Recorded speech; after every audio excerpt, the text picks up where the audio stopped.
No, it's hard to imagine. I think it's not how Man United saw it panning out, but they find themselves in a difficult place now. You know, you're looking at a group of players that have not looked a team for most of this season. They've flirted with success. I want to say that. Go to Juventus and dig a result out. Go to Chelsea and play well, get a result. But I've saw them against Man City and Liverpool in recent weeks. They've not looked a group that's fighting for each other. Not looked like a team that could challenge even for the top four. So that's a real worry for Man United. So I'm not surprised he's gone. You know, I said this to you earlier. I'm a season ticket down here at Bournemouth. A couple of weeks ago, they were down here in Bournemouth. I'm 10 rows behind the away dugout. I saw a manager who was slumped in his seat for the vast majority of that game, shaking his head at his team, and basically a manager that didn't want to be there. Something we haven't asked anyone yet is what is actually... We've been asking what's next for Manchester United. What's next for Jose Mourinho? Does this tarnish his reputation? Because he's won a lot of trophies in England, but he has been sacked in his last 2 jobs. Well, that's management today. You get sacked. It doesn't matter who you are, especially if you're at a big football club. The pressure is on you from day one. You know, time is not your friend. There will be a club for him somewhere. I'm not sure who it would be. Maybe possibly Madrid again. But I think he left there having fallen out with some of the bigger names in that dressing room. Are most of them still there? Maybe not. So that might be an opportunity. Could he go to China? I don't know how much he's in love with football. I think after this experience, he will certainly he'll certainly need time to recover from it, because it's been difficult for him. You know, people like me offering up an opinion, and many others that he wouldn't have liked. And he's not happy when he's criticised. He challenges us all on a weekly basis. But this will be a blow to his ego. It will hurt him, no matter what anyone says. And he'll go away and he'll recover, and I'm sure you will see him again. You know, he loves being in the spotlight. I'm not sure if he loves that more than football, but he loves being in front of a camera. I mean, that'd be a bit rich coming from me, given what I do for a living.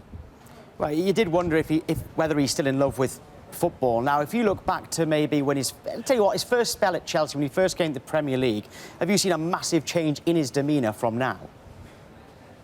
Oh, yeah, I mean, he was a breath of fresh air. You know, the special one, everyone took notice. You know, he came, he was bright, he was interesting. He was an open book, and I think as the years have gone on, and it does happen in management, you know, you start to become suspicious of more and more people, and you close yourself into and trust just a few people around you. And I think he's, you know, certainly latter stages of Chelsea and his tenure at Man United, we've seen a very different Jose from the Mourinho that walked into Chelsea on the first day.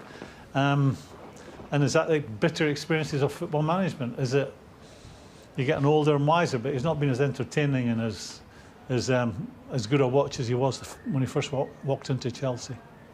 What about Manchester United as a club? If you go back to when you were playing for Liverpool, then managing Liverpool, and then the dominant days of Sir Alex Ferguson, are they still seen from the outside as big as they were then? From outside of where? I don't know how you gauge in the old days, a big club was a club that was winning all the football matches. You know, how do you gauge a big club today on its turnover, its fan base, how many shirts to sell? Man United have slipped off their perch, and I said this on Sunday when we were at Liverpool. You know, I can't see the light at the end of the tunnel for United. You know, you look at the group of players, for sure, as far as I'm concerned, they're better than what they've been showing. Are they a team that can win the league? No. Are they a team that can go and get to the final or even win a Champions League? I don't think so. I think what you're looking at now for United is this season a struggle to get into the top 4. I think whoever goes in there will give them a lift. I think there's been an air of depression around Man United. I think the weaker characters in the dressing room would use the pressure on the manager for them to get in their armchairs and be pointing the blame at other people. So they'll have to step up now and be counted. But I think the change was the right thing. I'm never comfortable saying that, because I've been in a manager's shoes. I'm never comfortable to say the guy should lose his job. But I think, given where Man United are and where Man United want to be, they're a country mile away from that. So I don't see, you can't change 25 players, so the obvious thing to change is your manager. And I do believe you'll get a lift. I think whoever goes in, whoever it is, Michael Carrick on a temporary basis or someone else on a more temporary basis towards the end of the season, I think they'll get a better tune out of them. I think there were a group of players that were looking sorry for themselves, and the excuse is now gone. If they were blaming the manager and they didn't like his training, they didn't like his tactics, he didn't like the way he was talking to them, that excuse is gone for them now. So pressure back on the players, chaps. How it should be.